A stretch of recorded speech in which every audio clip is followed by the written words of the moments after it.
In fifth place, I've got the Milwaukee Brewers. I could see things going south for this team and ownership and the front office just selling off the pieces they can. Then in fourth, we have the Milwaukee Brewers. You don't have Corbin Burnes anymore.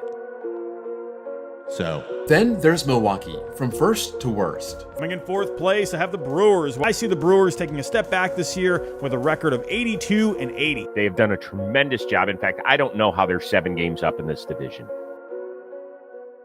A lot of people didn't have high expectations for the Brewers heading into 2024, and to be honest, neither did I. But here we are nearing the All-Star break, and they have a commanding lead in the National League Central Division. This team traded away its best player this offseason. 2 more of their most valuable players have not even played a single inning this year, yet they are still vastly overperforming their preseason expectations. On paper, this team doesn't look all that great. They have one of the youngest and most inexperienced lineups in the league, and their pitching staff is a patchwork of unproven arms. Seemingly against all odds, it looks like this team will be heading to the postseason in just a couple months. How is this team this good? Are they going to sustain this level of success and make a run in the playoffs? Well, I'm glad you asked, because I have dug deep and answered those very questions. I've watched their games, analyzed their players, I've crunched the numbers, and I have found some pretty interesting conclusions. The 2024 Milwaukee Brewers came out of nowhere, and here's how they did it.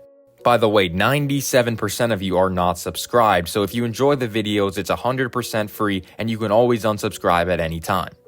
The position players going into the season looked like this. They brought in Rhys Hoskins on a 2-year, $34 million deal to join Christian Yelich and Willy Adames as the lone veterans on the starting lineup. Alongside of them was a ton of youth. When there are a lot of young guys like this, the range of outcomes is pretty wide. They could either be really good or they could also be really bad. Headlining this young group was top prospect Jackson Chourio, who MLB.com had as the second best prospect in the entire league, only behind Jackson Holliday of the Baltimore Orioles. The offense wasn't a huge concern. Their pitching, on the other hand, was definitely not the brightest spot heading into the season.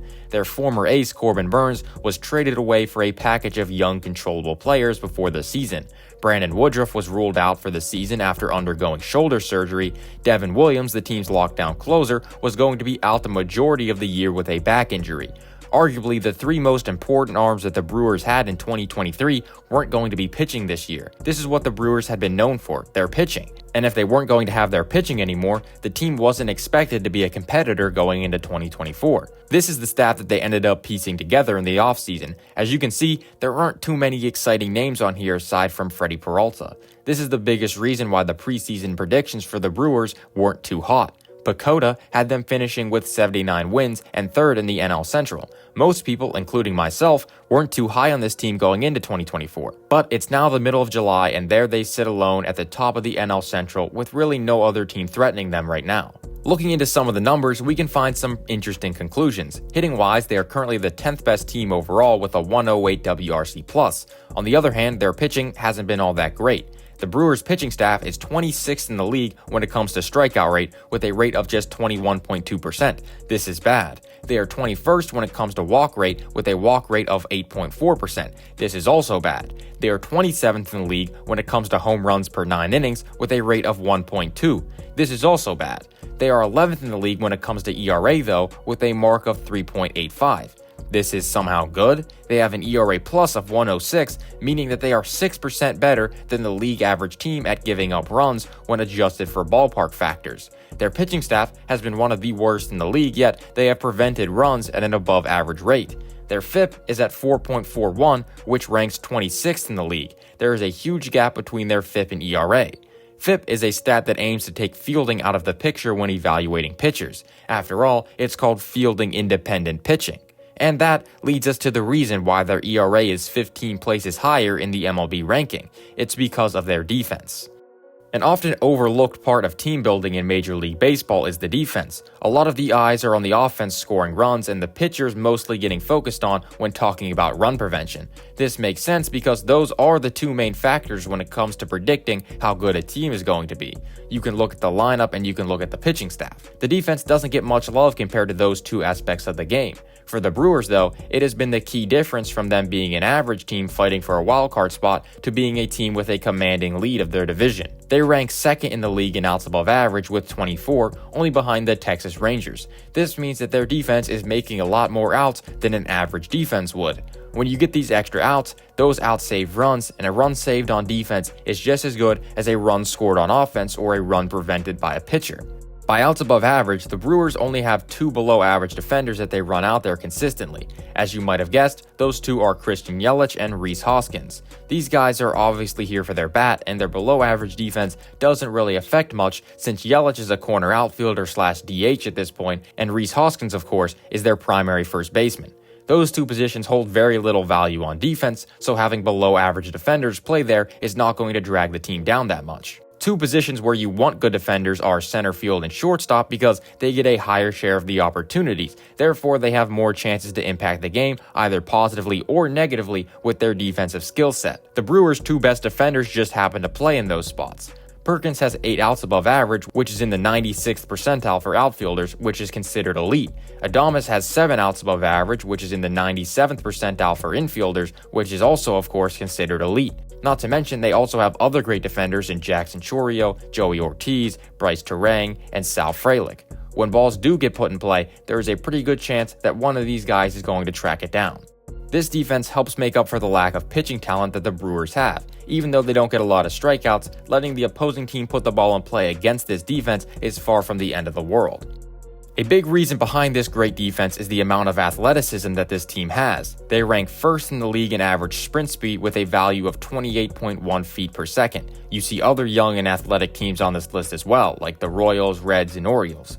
Good luck trying to get a ball to fall in the outfield that has 3 guys running over 29 feet per second. Jackson Chourio, Blake Perkins, and Sal Frelick are going to track down a lot of balls that other guys aren't going to be able to. Even Christian Yelich is still running pretty well for his age, although it hasn't translated as well to good outfield defense like it has with the younger guys on the team.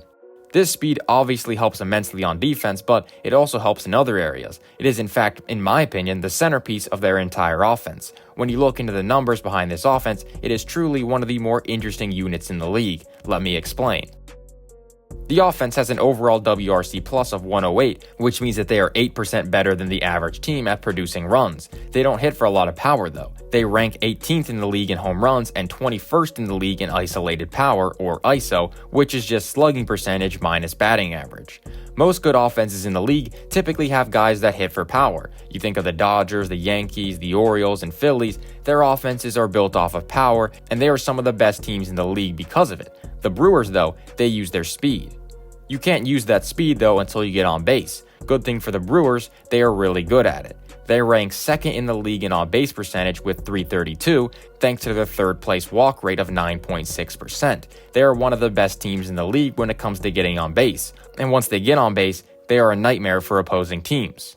Let's start simple. They are second in the league in stolen bases with 125. They're up there with the Nationals and Reds. Then after those 3 teams, there is a pretty big fall-off to the rest of the league. Stolen bases aren't the only base running stat we can use though. After all, there's much more to base running than just stolen bases. You can turn singles into doubles, doubles into triples, you can take an extra base and score from second on a single, go from first to third on a single, score on a shallow fly ball via a sac fly. There are plenty of ways to create runs on the base paths that aren't stolen bases. These kind of plays are often overlooked statistically, as the only base running stat that gets thrown around usually is the stolen base. A stat that takes everything into account is base running runs above average, or BSR for short. It includes stolen bases, caught stealings, and all the other stuff that usually doesn't get looked at. It takes all of that information and outputs a number of runs that a team produced on the bases either more or less than the average team in the league.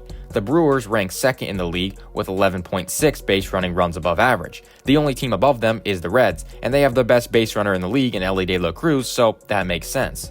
Christian Yelich ranks 6th in the league, Brice Turang ranks 10th in the league, and Sal Frelick and Bryce Perkins are tied for 24th in the league. So they have 4 players in the top 30 base runners in 2024, according to base running runs above average. This combination of on-base frequency and base running prowess results in an extremely potent offense without actually having to hit for much power.